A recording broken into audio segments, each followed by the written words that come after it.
dans notre série Itinéraire Bretagne. Cette semaine, je vous propose une balade insolite dans les lieux abandonnés. Ce sont des friches, souvent des no man's land, toujours chargés de souvenirs, mais souvent oubliés de nos mémoires. Alors, des lieux qui attirent des curieux, des artistes, mais également des spécialistes. Ils font de l'urbex ou du rurex, c'est-à-dire de l'exploration rurale ou urbaine. En fait, ils regardent ce que l'on ne voit plus, ils visitent les coulisses de notre environnement, un monde parallèle. Je vous propose de passer de l'autre côté du miroir avec un photographe. Clément Delarue est spécialisé dans les photos de mariage. Mais il est également urbexeur, c'est sa passion, il explore les lieux délaissés. C'est post-apocalyptique comme vision. Tous ces trucs super modernes qui pourraient paraître des soucoupes volantes au milieu d'une végétation qui a pris le dessus sur tout ce qui a pu être construit. Et ça, c'est très riche comme environnement.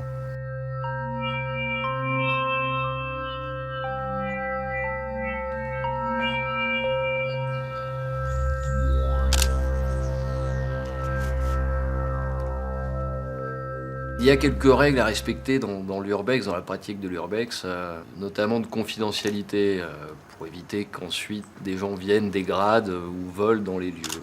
Et il faut que tout reste intact, ce qui est très bizarre d'ailleurs comme raisonnement, puisque ce sont des lieux complètement abandonnés, mais il faut les préserver. Tout préserver et prendre en photo le temps qui s'est arrêté dans une maison, une usine ou un hangar. C'est des poulaillers, donc c'est agricole.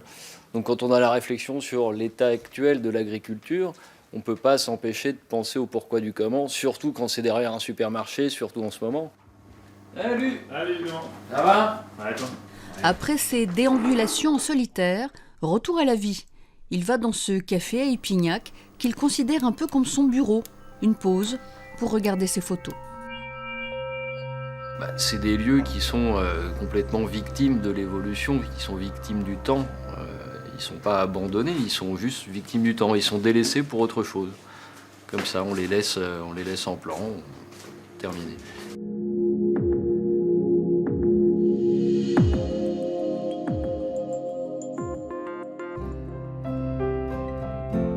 Nous allons maintenant au sud de Rennes, découvrir ce château, un temps abandonné. Un livre, Escale à Pont-Réan raconte son histoire, rencontre avec son auteur, Patricia Cheviré.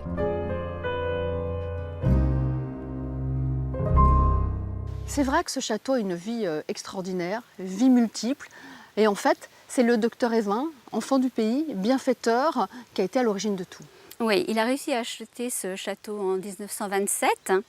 Et puis, n'ayant pas d'enfant, eh bien, il en a fait don à l'Association centrale de vétérinaires.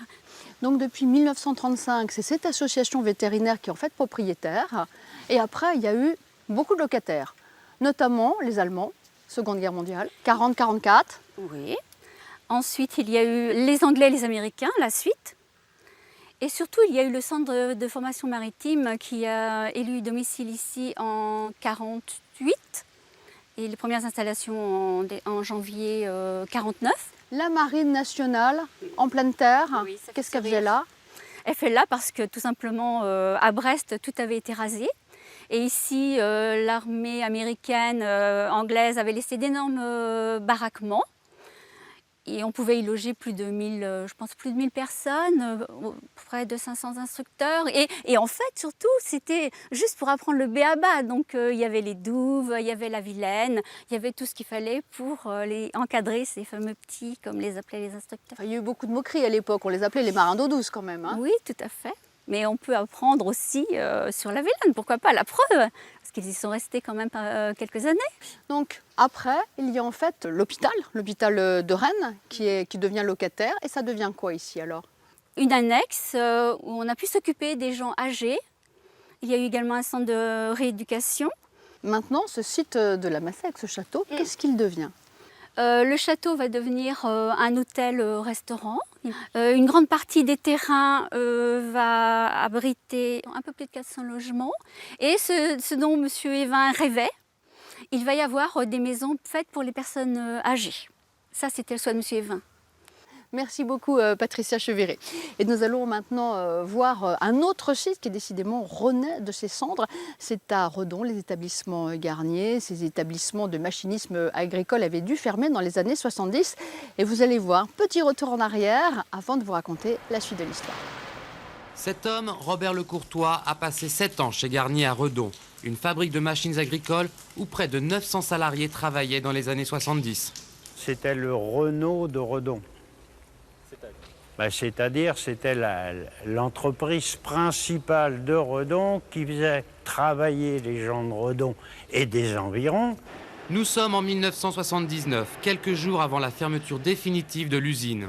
C'est un souvenir des luttes des Garniers, comme on les appelle, qui m'est resté au cœur parce qu'on s'est battu, on a défendu notre emploi au maximum. Monsieur Auguste Garnier a eu le tort d'équiper son usine de machines d'occasion.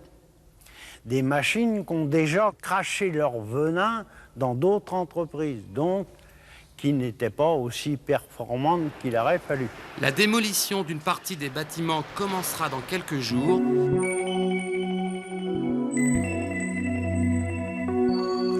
Et aux dernières nouvelles, les friches Garnier vont avoir une nouvelle vie. Des études sont lancées pour un grand projet de réaménagement d'ici 2020.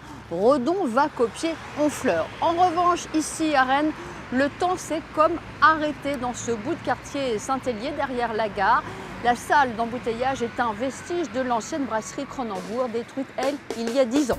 Vous pouvez faire une petite urbex sur notre site internet bretagne.france3.fr.